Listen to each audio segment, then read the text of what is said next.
Pertama kali kata para ulama untuk menunjukkan, ya, atau karena keadilan imam itu adalah sesuatu yang mempunyai efeknya, yang punya efek yang luas, gitu. Dibandingkan dengan amal-amal yang lain yang dilakukan nanti sesudahnya. Kalau imam yang adil itu biasanya kalau dari atas bagus, biasanya jadi efeknya itu kemana-mana, ya. Kalau yang di atas nggak bagus, biasanya juga efeknya juga kemana-mana. Cuman efeknya efek. Dan ini hadis ini mengisyaratkan tentang keutamaan imam yang adil. Dan yang dimaksud dengan imam ini bisa al-imamatul uzma, yaitu khilafah atau khalifah, ya kan? Atau kata para ulama, dia bukan khalifah, tapi orang-orang yang Allah Subhanahu wa taala jadikan dia sebagai pemimpin. Jadi dia mempunyai anak buah, gitu kan? Tapi dia bukan sampai pada level. Dan hampir semua orang di antara kita itu ada bawahannya, ada anak buahnya, gitu kan? Ya. Nabi SAW mengatakan, kullukum ra'in, semua kalian adalah pemimpin. Ya. Jadi seorang laki-laki misalnya itu pemimpin untuk istrinya atau pemimpin untuk istri-istrinya, maka diharapkan dia bersikap adil, ya. Dia diharapkan untuk bersikap adil. Kalau dia bisa adil, diharapkan dia akan mendapatkan ini. Kalau enggak, jemaah sekalian, dia miring sama yang sebelah, nanti di yaumil akhir dia dibangkitkan miring sebelah juga, jemaah sekalian. Ya. Yang kedua, syabun nasha'a fi ibadatillah. Jadi seorang pemuda yang tumbuh dalam suasana ibadah kepada Allah Subhanahu wa taala. Sampai dia dewasa, sampai dia meninggal, gitu. Dan ini keutamaan, kata para ulama, ini keutamaan orang yang memang dari mudanya dia bagus, lingkungannya bagus, keutamaan mereka dibandingkan dengan orang yang mungkin masa mudanya tidak bagus, tapi tuanya jadi bagus, gitu kan. Memang dua-duanya sama bagus. Cuman yang mendapatkan, jangan sekali yang mendapatkan fadilah ini adalah pemuda. Naungan ini adalah pemuda yang orang yang dari mudanya memang, bagus. Loh kenapa? Kenapa kok nggak semua orang aja? Terus pokoknya dia matinya bagus ya? Enggak.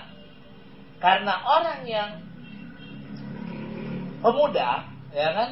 Pemuda itu adalah orang yang jadi secara kondisi memang dia lebih cenderung kepada hura-hura dan lain semacamnya karena fisik masih kuat, gitu kan? Kok iya ada pemuda yang dalam kondisi semacam itu, fisiknya masih kuat dan lain semacamnya, tiba-tiba dia bisa menggunakan dan mengendalikan dirinya dan tetap berada fi ibadatillahi minan nash'ati ila mamatihi. Dari mulai dia tumbuh sampai dia meninggal. Di situ ada poin di situ. Artinya kalau ada anak muda, dia soleh, dia bisa pergi ke masjid, padahal yang lain bisa pergi ke mall kemana, ini kan dia dapat poin, ya. Kalau orang tua, dia pergi ke masjid, emang sudah waktunya dia, ya, emang sudah waktunya, masa nggak sadar-sadar saja. Malah sebaliknya, kalau ada orang tua nggak ke masjid, ya, itu yang bermasalah nanti, ya. Jadi kata anunya jangan sampai tua-tua keladi, tambah tua tambah jadi, gitu kan. Dulu waktu mudanya misalnya dia cuman main gaple aja, ya, pakai judi. Tua-tua masya Allah meningkat jadi bandarnya, gitu kan. Jadi kan enggak, ya kan. Kalau dia tobat, ya itu memang seharusnya, gitu kan. Lah, yang dapat poin ini yang muda-muda, kemudian dia itu bisa menggunakan masa mudanya fi ibadatillah, ya kan? Kan tantangannya berat loh jemaah sekalian, ya kan? Tantangannya kan berat. Lah, di tantangan itu dia mendapatkan poin, gitu. Wah, ini si Bapak Anu itu masya Allah, itu nggak pernah, ya, melihat sesuatu yang dilarang, yang nggak pernah. Kenapa? Emang dia punya mata dasar lemah sudah jemaah sekalian. Sudah berapa tahun yang lalu dia nggak bisa melihat, gitu.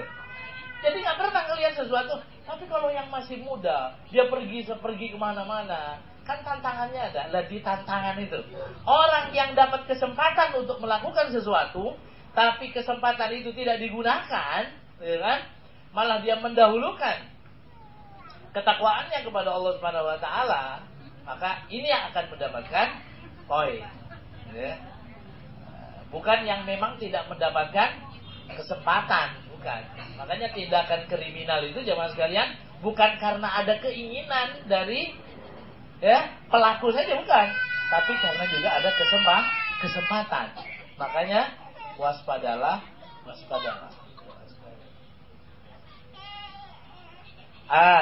Kemudian yang ketiga, rajulun qalbuhu mu'allaqun bil masajid. Seseorang yang hatinya mu'allaq bil masajid. Yang hatinya mu'allaq itu tergantung di masjid, gitu. Wah, jadi kemana-mana dia nggak pakai hati. Kenapa? Hatinya tergantung. Bukan itu maknanya jemaah sekalian. Artinya apa? Dia itu senang melakukan ibadah, sholat berjamaah di masjid, gitu.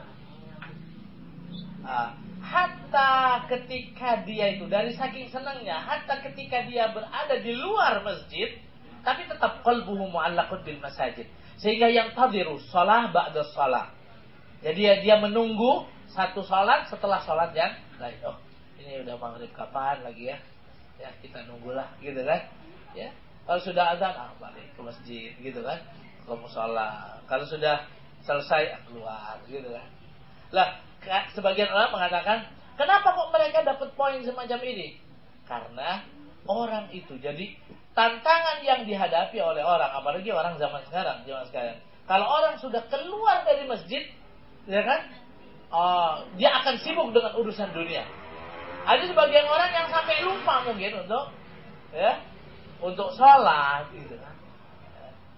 Tapi orang ini tidak. Di sini dia mendapatkan poin itu, kata Rasulullah. Karena dia tetap bisa. Dan ini pertanda, ma'asyiral muslimin, pertanda bahwa orang itu imannya bagus. Nabi SAW mengatakan, idza ra'aita ar-rajula yartadul masjid fashhadu lahu bil iman. Apabila engkau melihat orang itu biasa ke masjid, pulang balik di masjid, maka saksikan bahwa dia itu adalah orang yang beriman. Na'udzubillah jamaah sekalian, ya. Sebagian sahabat itu sampai mengatakan seperti ini.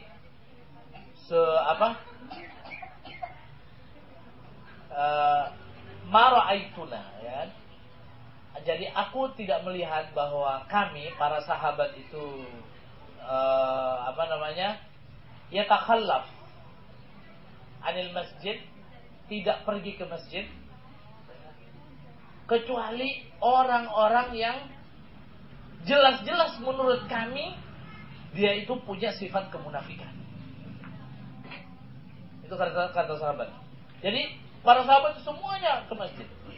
Dan ketika tidak ada orang yang tidak ke masjid, hampir semua mereka mengatakan kami tidak melihat bahwa orang yang tidak ke masjid saat zaman itu kecuali dia itu seorang munafik. Karena orang yang beriman, kata mereka, itu sampai dipapah ketika akan datang ke masjid, dipapah, dibawa oleh dua orang supaya dia bisa berdiri di shaf, gitu. Itu kondisi dulu ya Mas sekalian. Ya. Ada keterkaitan yang luar biasa dengan masjid, dan itu pertanda bagusnya iman orang ini. Rajulun qalbuhu mu'allaqun bil masajid. Yang ada hubungannya dengan kita itu adalah warajulani, dua orang yang tahabba fillah. Saya menerjemahkan rajulani itu bukan dua orang laki-laki, karena ini sifatnya umum, dua orang. Jadi kata rajul itu tidak menunjukkan bahwa dia hanya laki-laki saja, enggak. Dua orang yang tahabba fillah, mereka berdua saling mencintai karena Allah Subhanahu wa taala ijtama'a alaihi wa tafarraqa alaihi. Dia berkumpul atas dasar cinta kepada Allah sampai dia itu meninggal alaih. Jadi yang memisahkan mereka adalah kematian dan masih tetap dalam al-hubbu fillah. Ini memang ya al-hubbu fillah jemaah sekalian, ini mudah kalau diucapkan jemaah sekalian. Ya. Al-hubbu fillah itu mudah kalau diucapkan. Kalau kita baca hadis-hadis yang sesudahnya jemaah sekalian ya, itu memang ada beberapa hadis yang mengatakan kalau kamu memang cinta, kata Nabi, kepada seseorang, kau boleh bilang aja sama dia. Kalau cintanya karena Allah, bilang saya cinta kepadamu karena Allah. Kalimat begini jemaah sekalian, ini sulit untuk bisa keluar dari hati seseorang, ya, diucapkan dengan lisan, disampaikan kepada orang yang kita tuju. Itu sulit sekali. Ya. Itu sulit. Kecuali orang yang benar-benar, ya kan, hatinya bersih dan kecintaannya memang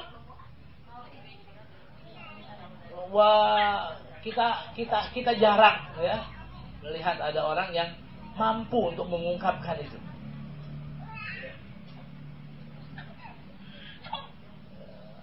Dan kecintaan itu kata para ulama istamarra, jadi berlangsung terus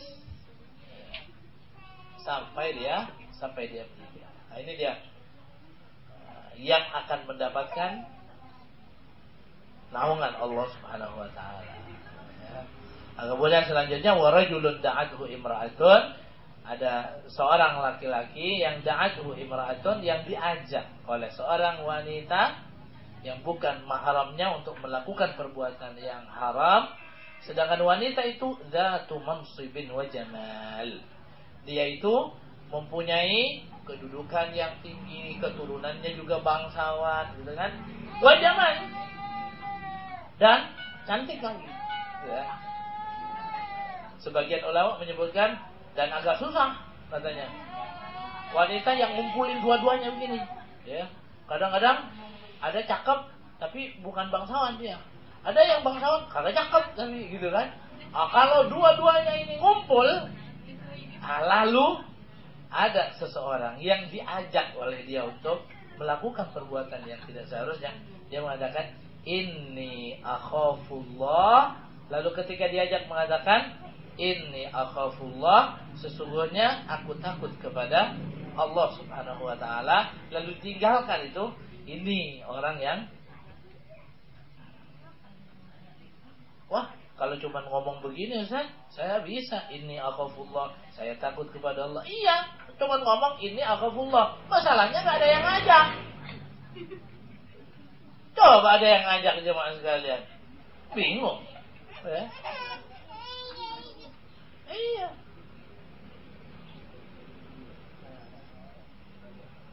Jawab saya.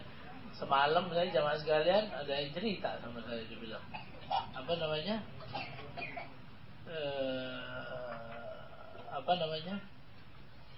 ini modus pencurian motor, ya. Ada wanita malam-malam jamaah sekalian, pakaiannya seksi apa segala macam, minta antar sama ojek tengah malam, jauh lagi jamaah sekalian, ya, itu jauh. Sampai di satu tempat, dia bilang berhenti di sini bang, katanya. Kenapa? Saya nggak bisa bayar nih, katanya. Nah, gitu. Buat bayarannya diajakin jamaah sekalian. Oh subhanallah, ini kan gelap-gelap gak ada. Ketimbang ngojek gratisan, katanya. Gitu kan? Akhirnya dia layanin jamaah sekalian. Tahu apa yang dilakukan oleh wanita ini? Di bahagian tertentu dari tubuhnya itu dia taruh apa?